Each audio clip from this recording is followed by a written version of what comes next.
Education Model.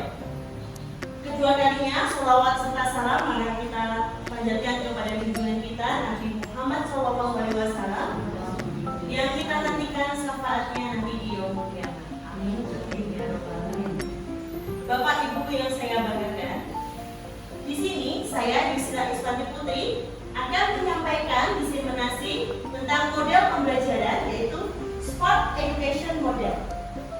Nah, di sini yaitu pembelajaran PJOK yang menyenangkan. Pertama, kita akan membahas tentang pembelajaran sesuai kodrat. Bagaimana sih Bapak Ibu pembelajaran sesuai kodrat itu? Nah, sesuai dengan urutannya, pertama kita harus menyiapkan Student Centered Learning atau pembelajaran yang berpusat pada peserta didik. Yang kedua yaitu perkembangan karakter peserta didik dan pembelajaran yang berdiferensiasi. Nah, ini aspek utamanya. Pertama, kita membahas tentang Student Centered Learning. Jadi kita membuat pembelajaran itu harus berpusat pada peserta didik. Kita guru tidak hanya sebagai fasilitator, ya Bapak Ibu. Yang kedua yaitu perkembangan karakter peserta didik. Maksudnya bagaimana perkembangan karakter? Setiap siswa itu memiliki bakat, kemampuan yang berbeda-beda. Nah, di sini kita harus mempelajari tentang karakter peserta didik kita. Bagaimana si A, bagaimana si B, bagaimana si C. Jadi kita harus memahami karakter peserta didik. Tidak hanya berpusat pada kita. Jadi kalau zaman dahulu guru hanya menerangkan, tidak mau tahu siswanya paham atau tidak paham. Tetapi di zaman sekarang ada kurikulum kita yaitu yang mengharuskan kita harus mengenal tentang karakter peserta didik. Nah, selanjutnya dengan adanya ini, kita membuat pembelajaran yang berdiferensiasi. Bagaimana berdiferensiasi itu? Apa berbeda? Nah, tidak semua siswa itu berbeda.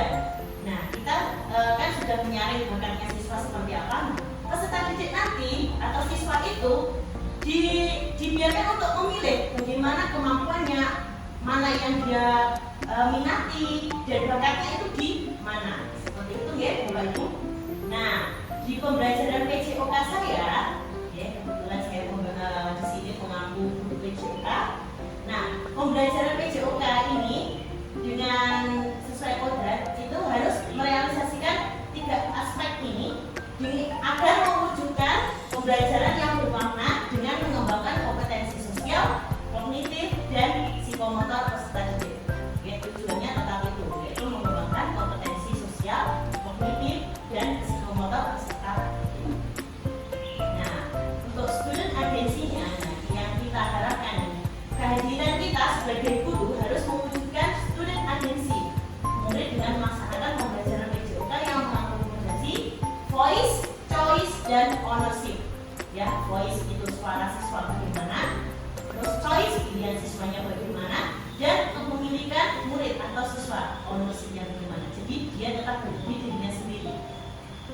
Nah, dari pembelajaran sesuai kodratnya tadi, di pembelajaran PJOK atau olahraga ini ada model pembelajaran baru yaitu Sport Education Model. Oke. Ini adalah model pembelajaran pendidikan jasmani yang bertujuan untuk mengembangkan keterampilan dan kepribadian siswa serta menanamkan nilai-nilai karakter. Nah, dalam model ini siswa tidak hanya berperan sebagai pemain, tapi juga ada yang sebagai pelatih, wasit, dan pencatat skor. Nah, tujuannya yang pertama yaitu mengembangkan keterampilan dan kepribadian. Yang kedua, menanamkan nilai-nilai karakter seperti sportif, kompetitif, disiplin, tekun, tanggung jawab, kerjasama, toleransi, percaya diri, keberanian, dan taat aturan. Nah, selanjutnya yang ketiga yaitu membantu siswa berkembang menjadi olahragawan yang kompeten, bijaksana, dan berpengetahuan. Nah, selanjutnya yaitu membuat siswa aktif dalam mengikuti proses kegiatan belajar mengajar. Nah, untuk sistemnya, seperti ini Bapak Ibu. Jadi sebenarnya kalau kita katakan secara garis besar, SEM itu, jadi siswa itu membuat pembelajarannya sendiri. Nah, kita sebagai guru itu hanya pengawas. Jadi ya siswa itu nanti ada yang bakat di permainan, nanti dia menjadi pemain. Ada yang bakat menjadi misalnya senang menulis, dia menjadi pencetak skor.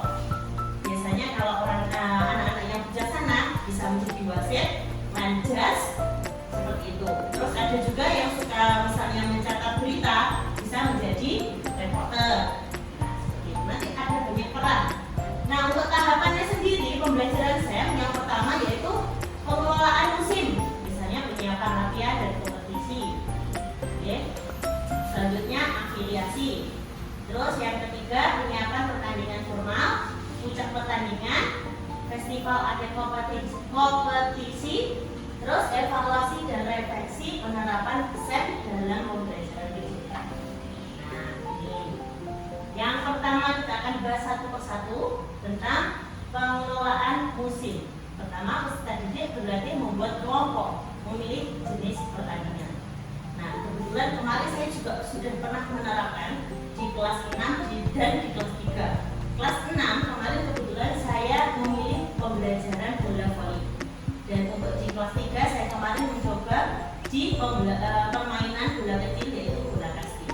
Nah, tapi alhamdulillah di kelas 6 sudah berjalan lancar, tetapi untuk di kelas 3 karena baru di fase B pemula, nah itu sedikit banyak kendala-kendala. Nah, untuk selanjutnya nanti saya akan ceritakan lebih lanjut. Yang kedua yaitu afiliasi. Nah, di sini peserta didik diberi keleluasaan untuk menyusun strategi bagi kelompok pemain. Nah, kemudian melakukan sosialisasi kepada semua kelompok. Yang ketiga, penyiapan pertandingan formal. Nah, ini membuat bab dan pertandingan, menyusun jadwal pertandingan, mempersiapkan teknis mulai dari lapangan, peralatan, pertandingan, dan kesiapan peran. Nah, yang keempat itu puncak pertandingan, melaksanakan pertandingan serta melaksanakan tugas sesuai peran masing-masing. Ada yang menjadi pemain, pelatih, supporter, jurnalis, komentator, dan ball boy ini biasanya yang mengambil bola. Selanjutnya yang kelima, festival akhir kompetisi. Akhir festival kompetisi, pengumuman pemenang pertandingan, mengumumkan juara, serta seremoni pemberian hadiah kepada peserta. Yang keenam yaitu evaluasi dan refleksi penerapan SEM dalam pembelajaran digital. Nah, evaluasi dan refleksi ini selama proses pembelajaran mencatat hal yang sudah baik dan yang perlu diperbaiki dalam pembelajaran menggunakan SEM. Jadi kemarin kebetulan di kelas 6 itu pembelajaran saya yaitu bola besar. Nah, di kelas 6 kemarin sudah ada yang menjadi wasit, mencatat skor, pemain, ball boy atau pengambil bola tadi. Nah, semuanya sudah bisa berjalan dengan lancar dan mereka sangat antusias. Ada yang pura-pura menjadi reporter nyuting-nyuting seperti ini sambil lari-lari seperti itu. Jadi anak-anak itu lebih antusias. Nah, biar semuanya mencoba, di minggu kemudian saya oper lagi yang semua menjadi pemain nanti menjadi wasit dan sebagainya. Sesuai mereka memilih sendiri juga apa yang mereka inginkan. Kalau di kelas 3 kemarin kebetulan yang menjadi kendala itu di wasit. Wasitnya karena mereka belum bisa memutuskan, jadinya kemarin itu ada cekcok. Jadi anak-anak memang kan kelas 3 kan mungkin belum begitu matang untuk memutuskan keputusan yang tepat untuk menjadi wasit. Akhirnya kemarin saya bantu. Seperti itu. Nah, tugas yang harus dijalankan oleh setiap peran ini yang pertama yaitu ada kapten atau kapten. Jelas. Kapten ini pasti pimpinan regu ya, memimpin pemanasan, mengatakan latihan keterampilan dan strategi, membantu membuat keputusan tentang susunan pemain, menyerahkan susunan pemain, seperti itu. Yang kedua yaitu asisten pelatih. Ini ya. Nah, ini membantu kapten atau membantu pelatih mengambil peran mereka apabila tidak hadir, misalnya di minggu kemudian dia tidak hadir dilakukan oleh asisten pelatih atau kapten. Yang ketiga yaitu ada yang bertugas menjadi wasit. Nah, ini memimpin pertandingan, membuat keputusan tentang peraturan. Jadi peraturannya bagaimana seperti itu. Kalau di kelas 3 kemarin ada beberapa peraturan tentang kasti yang dimodifikasi. Misalnya kalau anak-anak biasanya kan kalau mukul itu kesempatannya hanya sekali. Nah, dibuat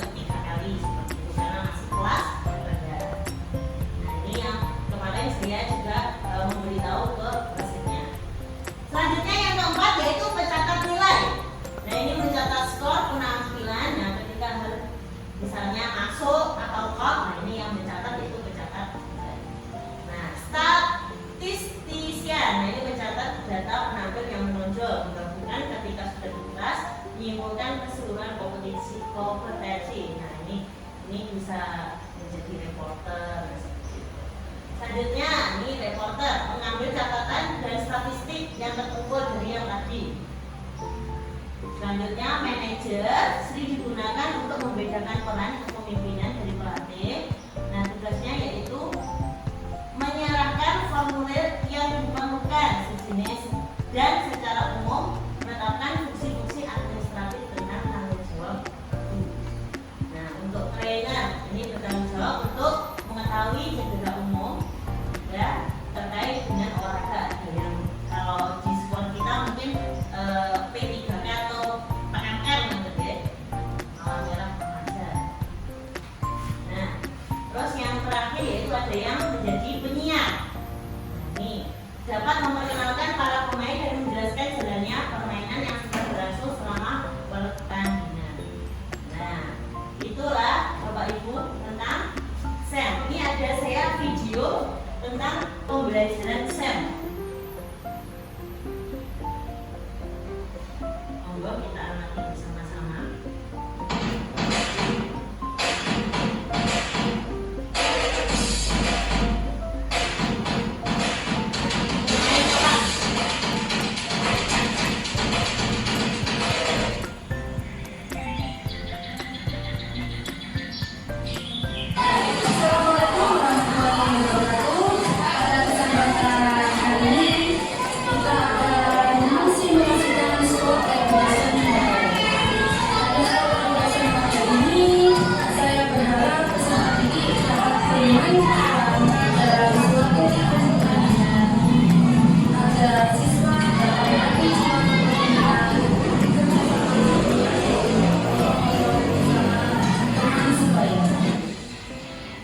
Model pendidikan SEM atau Sport Education Model adalah sebuah pendekatan pembelajaran pendidikan jasmani yang dirancang untuk memberikan pengalaman olahraga yang autentik dan kaya secara edukatif bagi siswa.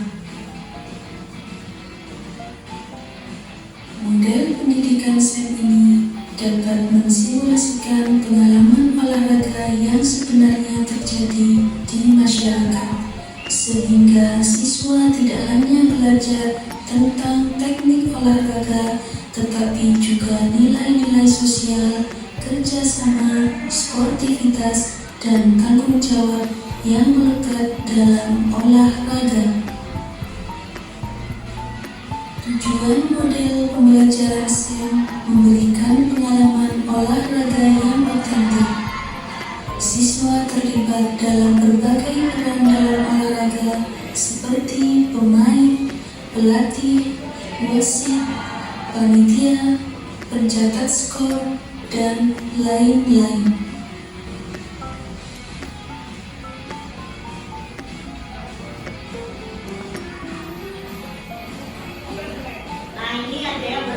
Selain itu, model SEM ini dapat mengembangkan keterampilan sosial. Siswa belajar bekerja sama dalam tim, menyelesaikan konflik, dan menghargai perbedaan.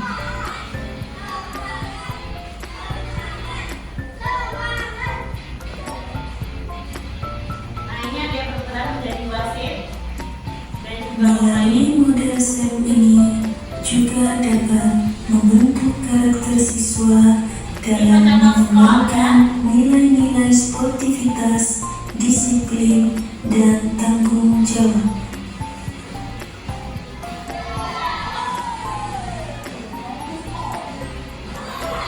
Model pendidikan SEM ini dapat mendorong siswa untuk lebih aktif terlibat dalam olahraga secara berkelanjutan.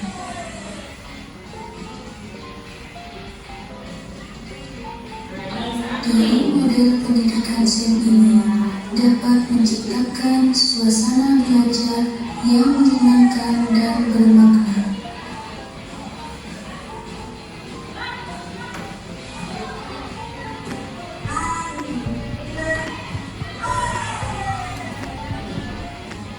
Siswa lebih termotivasi karena terlibat dalam aktivitas yang mereka sukai.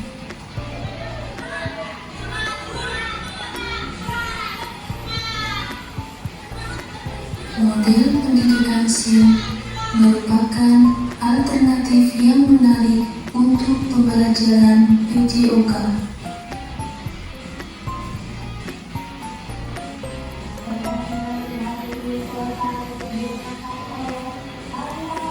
Ini menjadi MC atau pembawa acara.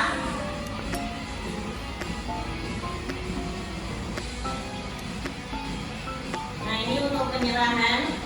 Nah, jadi mereka bermain peran Dengan memberikan pengalaman olahraga yang autentik dan bermakna, STEM dapat membantu siswa mengembangkan berbagai aspek kepribadian yang positif.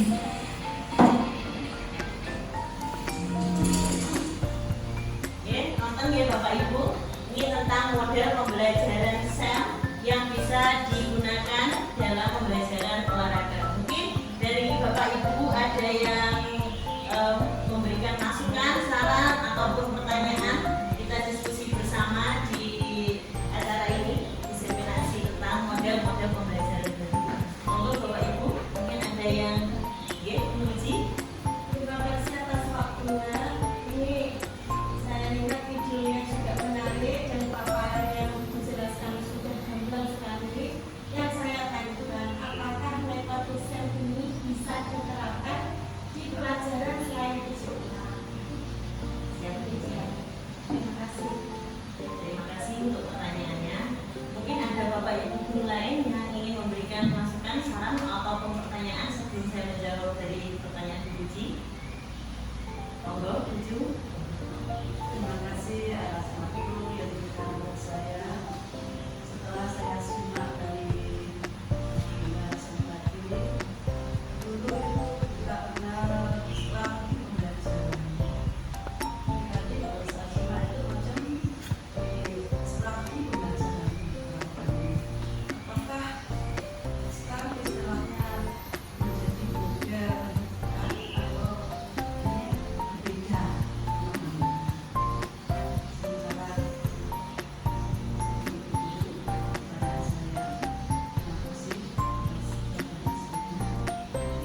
Ya, terima kasih Bu Puju untuk pertanyaannya. Jadi saya akan menjawab dulu dari Bu Puji. Apakah bisa digunakan di mata pelajaran lain, gitu Bu Puji? Oke, insya Allah bisa, tapi mungkin perannya tidak maksimal Bu Puji. Tapi kalau untuk pembelajaran yang aktivitasnya itu banyak di gerak psikomotornya, insya Allah bisa. Kemarin saya juga melihat pembelajaran Bu Puji, ada yang setiap kelompok mereka berperan, terus habis itu yel-yel juga mereka sama-sama, ya. Terus kelompok lain mengamati. Nah, bisa seperti itu Bu Puji. Jadi tidak hanya menjadi wasiat, tapi mereka semuanya berperan penting dalam kelompok itu. Jadi misalnya dalam satu kelas dibagi kelompok, terus nanti kayak ada pertandingan seperti itu, terus mereka bertugas si kelompok ini menjadi apa, dan sebagainya. Mungkin bisa dimanfaatkan juga. Tapi memang efektifnya ini kan sport education model, jadi untuk pendidikan jasmani di luar kelas. Seperti itu Bu Puji. Untuk pertanyaan dari Bu Ju, mungkin Bu Ju, sekarang kan banyak sekali strategi pembelajaran baru, model-model pembelajaran baru yang namanya mungkin dulu dan ini sekarang menjadi ini. Cuma istilahnya saja yang berbeda, seperti itu. Kalau dulu mungkin berpusat pada guru, sekarang ada istilahnya pembelajaran modelnya komando gitu. Jadi satu arah dari guru saja itu namanya komando. Kalau dulu mungkin berpusat pada guru, ya. Terus ada lagi pembelajaran yang menilai antar teman. Kalau dulu mungkin namanya apa Bu? Nah, tutor sebaya. Kalau sekarang namanya model pembelajaran jigsaw. Jadi memang namanya itu banyak gitu. Jadi mungkin kalau ini kan kita main peran sebenarnya kalau di SEM ini. Nah, kalau sekarang ini namanya diistilahkan namanya sport education model. Seperti itu. Namanya saja yang berubah, tapi mungkin caranya diperbarui. Mungkin ada Bapak Ibu lain yang ingin memberikan masukan, saran ataupun pertanyaan, ide baru. Monggo, boleh satu. Oh, monggo. Nanti saya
dilihat nanti dari hasil ulangannya. Kalau siswa nilainya bagus, nah berarti siswanya paham. Kalau tidak bagus berarti nggak boleh paham.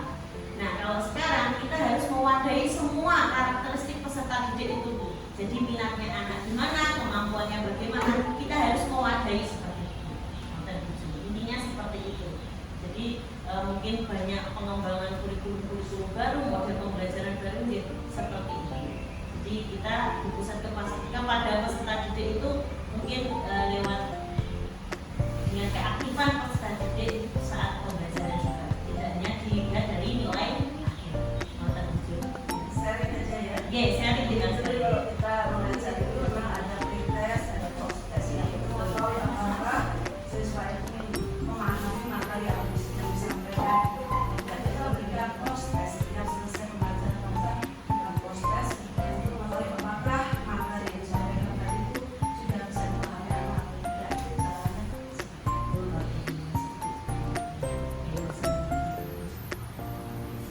Terima kasih untuk masukan dan sarannya. Mungkin dari teman-teman lain ada yang ingin memberikan masukan, saran atau pertanyaan. Oke.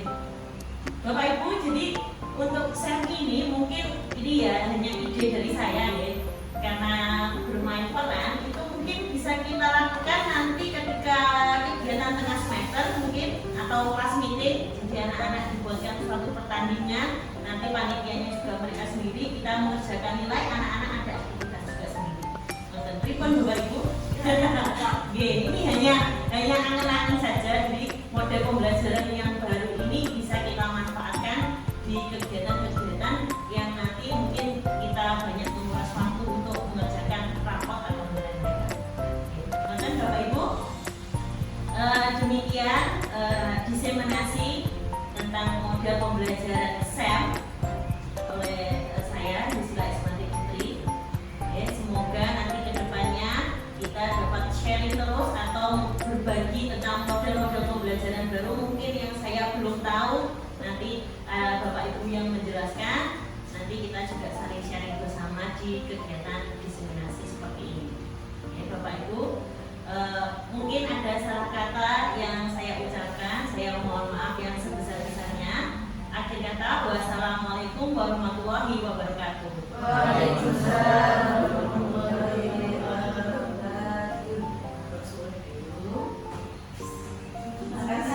Terima kasih. Jangan lupa.